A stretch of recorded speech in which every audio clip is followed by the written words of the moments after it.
Good morning dear student. आज अपन देखेंगे class 9th और 10th की जो very very most important do is directed और फिल इन द ब्लैंक्स है, इस क्लास में अपन अंडरस्टैंड करेंगे, ठीक है ना। तो यहाँ पे फर्स्ट नंबर पे फर्स्ट सेंटेंस लिखा है I bought dot dot umbrella और ब्रैकेट में क्या लिखा होगा ए एंड द। तो सबसे पहले फर्स्ट नंबर का अपन देखेंगे कि यदि कोई चीज जिसमें क्वालिटी बताई गई है या यूनिक कोई थिंग होती है तो उसमें क्या का प्रयोग किया जाता है the Ramayana, the Gita, religious book, religious place, historical building, rivers, temples, ठीक है ना। तो वहां पे क्या का प्रयोग करेंगे द का प्रयोग। या किसी थिंग या किसी प्लेस की क्या कोई क्वालिटी या क्वालिटी बताई जाती है तो उसमें द का प्रयोग करेंगे। अगर द का यूज नहीं होगा तो क्या देखा जाएगा, इसका साउंड देखा जाएगा। यदि आ से यहाँ तक का साउंड आएगा तो अपन क्या भरेंगे एंड, और यदि का से यहाँ तक का साउंड आता है तो भरेंगे ए। तो यहाँ पर फर्स्ट जो लेटर लिखा हुआ है इसको देखा जाएगा, जे लिखा हुआ है क्या अम्ब्रेला, इसको पढ़ेंगे अम्ब्रेला। अब अम्ब्रेला इसको पढ़ेंगे तो पहला अक्षर कौन सा आता है, आ साउंड आ रहा है। यदि आ साउंड आएगा तो भरा जाएगा एन, जिसका क्लियर आंसर हो जाएगा। और का से ज्ञा का साउंड आएगा तो भरा जाएगा ए। नेक्स्ट है mister Rohit is a rich person, यानी mister Rohit is a rich person dot dot not happy. तो यहाँ पे ब्रैकेट में दिया है बट एंड और। तो जो बट एक ऐसा वर्ड है जिसका प्रयोग किया जाता है नेगेटिव मीनिंग अगर निकलता है तो बट का यूज करेंगे, पॉजिटिव मीनिंग निकलेगा तो एंड से करेक्ट करेंगे या फिर इन द ब्लैंक्स में भरा जाएगा। और यदि ऑप्शन को चूज करना है तो और भरा जाएगा। तो यहाँ पे दिया है mister Rohit is a rich person. Mister Rohit क्या है, एक रिच पर्सन है, लेकिन वो कैसा है, नॉट हैप्पी, वो खुश नहीं है। तो यहाँ पे जो वर्ड है वो नेगेटिव मीनिंग दे रहा है, इसलिए क्या का यूज किया जाएगा इसमें बट का। यदि पॉजिटिव मीनिंग निकलता है तो क्या का यूज होता है उसमें एंड का प्रयोग। नेक्स्ट है will you please give me dot dot money. तो यदि किसी सेंटेंस की शुरुआत मॉडल वर्ब से, फ्यूचर वाली हेल्पिंग वर्ब हो या मॉडल वर्ब से स्टार्टिंग है और ब्रैकेट के बाद अनकाउंटेबल नाउन है तो 100% क्या का प्रयोग किया जाएगा उसमें सम का प्रयोग। क्या का प्रयोग करेंगे, सम का। यदि किसी सेंटेंस की शुरुआत हेल्पिंग वर्ब से है और countable noun, singular countable noun है तो एनी का प्रयोग होगा। यदि अनकाउंटेबल नाउन है, मॉडल वर्ब से शुरुआत है और अनकाउंटेबल नाउन है तो क्या का प्रयोग करेंगे, सम का प्रयोग। मैनी कहाँ पे आता है, मैनी का प्रयोग किया जाता है यदि कोई नाउन प्लूरल नाउन है और कैसी है, काउंटेबल है, अफर्मेटिव सेंटेंस है तो क्या का प्रयोग करेंगे उसमें मैनी का प्रयोग। और जो फ्यू है, फ्यू का प्रयोग भी किया जाता है नेगेटिव मीनिंग देने पर, कहां पर, काउंटेबल नाउन में। क्योंकि यहाँ पर क्या है, अनकाउंटेबल नाउन है, जो मनी है वो क्या है, अनकाउंटेबल नाउन है। और यहाँ पर मॉडल वर्ब या फ्यूचर वाली क्रिया है तो क्या भरा जाएगा, some. Next number 4 he was absent dot dot he was sick while during because।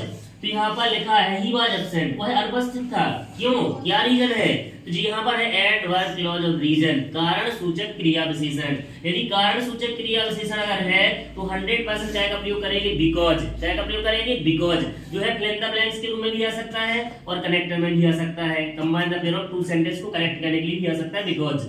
अर्थात वह अनुपस्थित था, क्यों, बिकॉज ही वाज सिक, क्योंकि वह बहुत बीमार था। तो यहाँ पे आ जाएगा बिकॉज, जिसका करेक्ट आंसर हो जाएगा। नेक्स्ट नंबर 5 है you are sitting dot dot children between among. तो यहाँ पर यू आर सिटिंग अर्थात तुम बैठ रहे हो, children boys, cities, reverse, girls, flowers, यानी कि 2 या 2 से अधिक संख्याओं का अगर बोध होता है तो यहाँ पे क्या का प्रयोग होगा, अमंग का। यदि 2 नाउन और कनेक्ट होंगे एंड से, 2 नाउन कैसे कनेक्ट होंगे, एंड से, तो भरा जाएगा between, Sita and Gita, Rohan and Sohan, ठीक है ना, इंडिया एंड इंग्लैंड, तो भरा जाएगा क्या, बिटवीन। और यदि 2 या 2 से अधिक संख्या का बोध है यानी प्लूरल नाउन है तो क्या का प्रयोग करेंगे वहां पर, अमंग का। अर्थात एस लगा होगा या 2 या 2 से संख्याओं का बोध होगा तो अमंग आएगा, या यदि 2 नाउन होंगे और कनेक्टर होगा एंड तो बिटवीन भरा जाएगा, ठीक है ना। Next number 6 dot dot I take your pen can code और में, यहाँ मॉडल वर्ब चूज करना है तो लिखा हुआ है dot dot I take your pen, मैं तुम्हारा पेन ले सकता हूँ, परमिशन, परमिशन, पॉसिबिलिटी, यदि इस प्रकार की सेंटेंस है। अर्थात हिंदी में बोला जाए अनुमति, आज्ञा, परामर्श, शुभकामना, आशीर्वाद, संभावना, इच्छा, तो क्या का प्रयोग करेंगे, मे। यही वाक्य यदि पास्ट का हो जाता है तो मे का हो जाएगा माइट। और एबिलिटी बताने के लिए, पावर बताने के लिए कैन, और पास्ट में कैन का हो जाएगा फूड। तो यहाँ पर मे आई टेक योर पेन, यहाँ पे क्या रहेगा मे। नेक्स्ट 7 नंबर का सेंटेंस है dot dot is a good exercise. ये 100% 9th और 10th क्लास में अधिकतर पूछा जाता है। यदि किसी सेंटेंस की शुरुआत फिल इन द ब्लैंक से होती है तो 99% प्रेजेंट पार्टिसिपल वाली फॉर्म भरी जाती है, ठीक है ना। जिस वर्ब में आईएनजी लगा होगा तो प्रेजेंट पार्टिसिपल वाला फॉर्म क्या भरा जाएगा, वॉकिंग। यानी और एज को देख के भरेंगे या फिर प्रेजेंट पार्टिसिपल वाला फॉर्म भर देंगे। तो walking is a good exercise, यानी जो वॉकिंग करना है वो एक अच्छा अभ्यास है, अच्छा व्यायाम है, ठीक है ना। तो वॉकिंग आ जाएगा इसमें। नेक्स्ट नंबर 8 है a song is dot dot by me. क्या भरना है, सिंग्स, सिंग, sang या फिर संग। तो यहाँ पे क्या दिख रहा है, वाई दिख जाता है। या फिर हेल्पिंग वर्ब के बाद कोई ऑब्जेक्ट होता है तो समझ लेना कि क्या है, वॉइस है, एक्टिव से पैसिव में बना हुआ है। और अगर वाई लगा होता है तो वर्ब की कौन सी फॉर्म आएगी, थर्ड फॉर्म। क्या आएगी वर्ब की, थर्ड फॉर्म। यदि हेल्पिंग वर्ब है और वाई नहीं लगा है तो सब्जेक्ट से शुरुआत है तो is are am, was were, will be और shall be कौन सी बार भरेंगे, इसमें लगा होगा ing। और ये ऑब्जेक्ट से शुरुआत है या फिर y लगा होता है तो वर्ब का कौन सा फॉर्म भरेंगे, थर्ड फॉर्म। अर्थात इसका करेक्ट आंसर क्या हो जाएगा, संग हो जाएगा। Next number 9 I dot dot a film style सी सा सी। ये भी अधिकतर एग्जाम में पूछा जाता है, बार-बार एग्जाम में आया हुआ सेंटेंस है। लास्ट में मिल जाता है, कुछ ऐसे यूनिट वर्ड मिल जाते हैं जो बार-बार पेपर में दे दिए जाते हैं। Yesterday, last day, last month, last year, last week, it is a time. या पहला सेंटेंस हो उसमें वॉज पर मिल जाता है, और सेकंड में यदि फिल इन द ब्लैंक्स में होता है तो वर्ब का कौन सा फॉर्म भरेंगे, सेकंड फॉर्म। तो मिल गया यस्टरडे, अर्थात इसमें क्या भरेगी, वर्ब का सेकंड फॉर्म सा। इस टाइटल को देखते हुए यहाँ पर अपन को सा भर देना है। कुछ ऐसे वर्ड होंगे जिसको देख करके जो पास्ट टेंस को दर्शाते हैं तो यहाँ पे वर्ब का सेकंड फॉर्म आ जाएगा। नेक्स्ट नंबर 10 है she prefer cricket dot dot hockey. क्या देखेंगे इसमें, जो अपना मेन फोकस रहेगा, जो मेन वर्ड देखा जाएगा, क्या मिल गया यहाँ पे, प्रीफर। प्रीफर वर्ड दिख जाता है तो क्या भरेगी यहाँ पर, टू। अर्थात prefer, junior, senior, inferior, agree, decision, तो क्या का प्रयोग करेंगे वहां पर, टू का प्रयोग। या फिर गो, बैक, गोने की वर्ब होती है तो भी क्या का प्रयोग किया जाता है, to. Next number 11 the sun dot dot in the east. The sun क्या है, सन यानी सूर्य।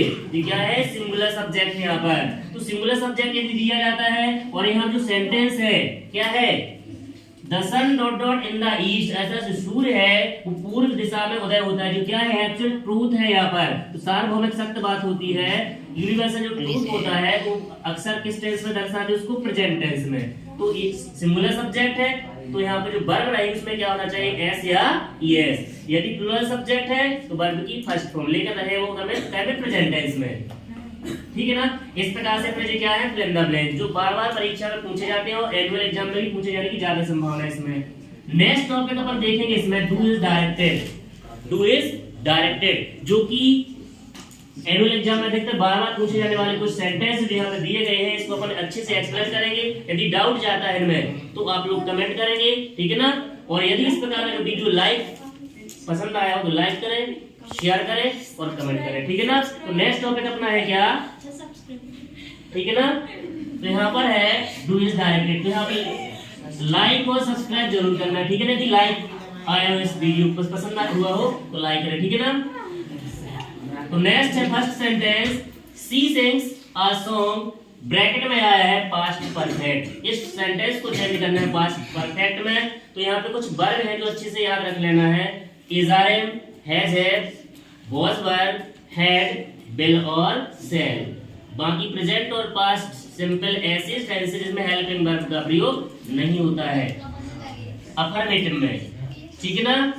तो यहाँ पे लिखा है क्या, एस लगा हुआ है, लेकिन ले जाना अपन को पास्ट परफेक्ट में, तो हेल्पिंग वर्ब में क्या आती है, प्लस वर्ब का थर्ड फॉर्म। बस इतना रखना, हेड प्लस वर्ब की थर्ड फॉर्म, और एस को क्या करेंगे, हटा देंगे। तो करेक्ट आंसर होगा she had sung a song, इसका करेक्ट आंसर हो जाएगा। नेक्स्ट है she will fly a kite, change into interrogative। किसी भी सेंटेंस को इंटरोगेटिव बनाना होता है तो हेल्पिंग वर्ब सबसे पहले टेंस में देखेंगे, हेल्पिंग वर्ब क्या है, will। तो will को कहाँ किया जाएगा, आगे। यदि इसी सेंटेंस को नेगेटिव बनाना होता तो हेल्पिंग वर्ब के बाद, जस्ट हेल्पिंग वर्ब के बाद क्या लगा देते यहाँ पर, नॉट, नेगेटिव बन जाएगा। इंटेरोगेटिव बनाना है तो हेल्पिंग वर्ब को कहाँ ले जाएंगे, सबसे आगे, तो इंटेरोगेटिव बन जाएगा। ठीक है ना। नेक्स्ट है I am eating food, change into passive, passive बनाएंगे तो ऑब्जेक्ट आगे, सब्जेक्ट चला जाएगा पीछे। ठीक है ना। तो यहाँ पे सबसे पहले जो हेल्पिंग वर्ब रखी जाएगी वो क्या के अकॉर्डिंग होगी, ऑब्जेक्ट के अकॉर्डिंग। तो जो फूड है वो क्या है, अनकाउंटेबल नाउन है, तो इसी के अकॉर्डिंग हेल्पिंग वर्ब एम की जगह पे क्या आ जाएगी, इज। लेकिन हेल्पिंग वर्ब होगी उसी टेंस के अकॉर्डिंग, उसका जो पेयर होता है इज आर एम, तो इज की जगह पे क्या हो जाएगा, आर की यहाँ पे क्या था, देखो क्या हेल्पिंग वर्ब थी यहाँ पर, एम, एम की जगह पे क्या हो जाएगा, इज, क्योंकि यहाँ पे जो फूड है वो क्या है, अनकाउंटेबल नाउन है। यदि सेंटेंस अफर्मेटिव है एक्टिव में तो पैसिव भी कैसा बनेगा, अफर्मेटिव। नेगेटिव है तो पैसिव भी कैसा बनेगा, नेगेटिव। जैसा वाक्य एक्टिव में होगा वैसा वाक्य क्या बना जाएगा, पैसिव में। तो इसका करेक्ट आंसर होगा फूड इज, आईएनजी यदि वर्ब में लगा है तो क्या लगाएंगे, being, food is being eaten by, और आई का पैसिव में क्या होगा, मी हो जाएगा। ठीक है ना।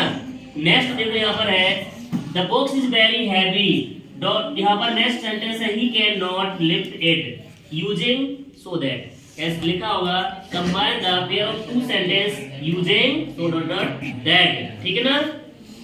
तो वेरी के स्थान पे क्या होगा, यहाँ पर वेरी के स्थान पे क्या होगा, सो हो जाएगा। और जो दूसरा वाक्य है सेकंड सेंटेंस है वो कैसे ऐड करेंगे, दैट से। यदि सेंटेंस में वेरी नहीं होता है तो सो लगेगा हेल्पिंग वर्ब के जस्ट बाद में, यदि हेल्पिंग वर्ब नहीं होती तो सो लगेगा सब्जेक्ट के बाद में। फर्स्ट सेंटेंस पूरा लिखेंगे, इसके बाद सेकंड सेंटेंस को कैसे ऐड करेंगे, दैट से। ठीक है ना जी, करेक्ट आंसर हो जाएगा इस प्रकार से। ठीक है ना। अधिकतर बार-बार पेपर में पूछा जाता है। नेक्स्ट है Rohan does it change into negative, तो इसमें हेल्पिंग वर्ब देखना है पहले नंबर पे। तो जो डज है, जो यहाँ पे जो क्या है, मेन वर्ब का फर्स्ट फॉर्म है, वो सिंगुलर सब्जेक्ट है, तो उसमें क्या लगा है, एस या ईएस। तो इसके लिए ध्यान रखना, यदि सेंटेंस में मेन वर्ब है और एस या एस मिल जाता है तो अपन को हेल्पिंग वर्ब में डज लगा देना है। वर्ब की फर्स्ट फॉर्म में तो हेल्पिंग वर्ब में डू लगाएगी, और सेकंड फॉर्म में तो हेल्पिंग वर्ब में डिड लगाएगी, और तीनों में वर्ब की कौन सी फॉर्म हो जाएगी, फर्स्ट फॉर्म हो जाएगी। ठीक है ना। तो इसका करेक्ट आंसर क्या होगा, रोहन, एस मिल गया यहाँ पर, हेल्पिंग वर्ब क्या लगाएगी, एस को देख करके डज, और डज के बाद नेगेटिव बनाएगी नॉट, और यहाँ पे जो एस या एस है ये हट जाएगा, यहाँ पे वर्ब की फॉर्म फर्स्ट फॉर्म हो जाएगी do. Rohan does not do it, जिसका करेक्ट आंसर हो जाएगा। ठीक। नेक्स्ट नंबर 6 नंबर का सेंटेंस है if he takes a taxi, if he takes a taxi, और सेकंड है he will reach the station on time using unless, क्या का प्रयोग करना, अनलेस का। तो यहाँ पर इफ की जगह पे आ जाएगा अनलेस, अनलेस जिस वाक्य में जाएगा वो जो सेंटेंस होगा वो कैसा होगा, अफर्मेटिव होगा 100%, क्योंकि इसमें जो नॉट होता है वो छिपा होता है। तो unless he takes a taxi, यदि इफ वाले दोनों वाक्य अफर्मेटिव होंगे तो केवल और केवल क्या होगा, इफ की जगह अनलेस आएगा, और दूसरे वाक्य में हेल्पिंग वर्ब के बाद क्या लग जाएगा, ओनली नॉट लगाएंगे केवल। ठीक है ना। ये इसका करेक्ट आंसर होगा। कब, जब दोनों वाक्य इफ वाले कैसे होंगे, अफर्मेटिव, तो इफ हटा दिया जाएगा, उसकी जगह पे क्या रहेगा, अनलेस, और दूसरे वाक्य में हेल्पिंग वर्ब की बात क्या लगेगा, नॉट, जिसका करेक्ट आंसर होगा। नेक्स्ट है the boy is my Neiphiu, the boy is wearing a blue shirt using who या रिलेटेड क्लॉज। ये भी अधिकतर एनुअल एग्जाम में बार-बार सेंटेंस पूछा जाता है, 100% आने के चांस भी है इसमें हु वाले में। तो क्या होगा इसका करेक्ट आंसर, सबसे पहले the boy is my Neiphiu, इसको कब लिखा जाएगा, सबसे लास्ट में। सेकंड सेंटेंस जो है यहाँ पर है द बॉय, यहाँ पर भी था द बॉय, तो सेकंड सेंटेंस का जो सब्जेक्ट होगा उसको हटा देंगे, इसी के स्थान पे क्या आ जाएगा, हु।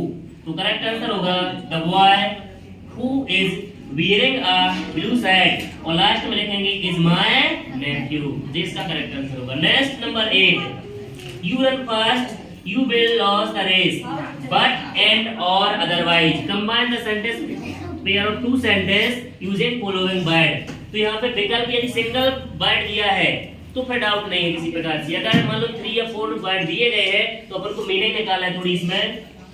तो you run fast you will lose the race, यदि तुम तेज दौड़ते हो तो you will lose the race, तुम क्या करोगे, तुम तेज दौड़ो, you run fast तुम तेज दौड़ो, अन्यथा रेस हार जाओगे। तो अदरवाइज अपोजिट मीनिंग निकालने में क्या का प्रयोग करेंगे, अदरवाइज का। पहला सेंटेंस प्लस फुल स्टॉप के जगह अदरवाइज से दूसरी बातों को जोड़ देना है। नेक्स्ट नंबर 9, इसको क्या करना है, रीअरेंज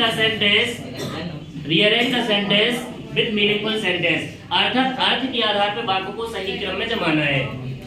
तो सबसे पहले क्या है इसमें, इसको क्रम से जमाएंगे। The earth moves round of the sun, यानी पृथ्वी सूर्य का चक्कर लगाती है, जिसका करेक्ट आंसर हो जाता है। ठीक है ना। इस प्रकार से पर सबसे पहले अगर अफर्मेटिव सेंटेंस है तो सब्जेक्ट प्लस वर्ब है तो verb, helping verb, main verb, object और other verb. Next number 10, Amit said he is playing change into indirect narration. ये महत्वपूर्ण सेंटेंस यहाँ पर है। 9th और 10th क्लास के लेवल का जो हर सेंटेंस दिया है, जिसको कि टफ पड़ जाता है, इसका करेक्ट आंसर क्या होगा, अमित सैड।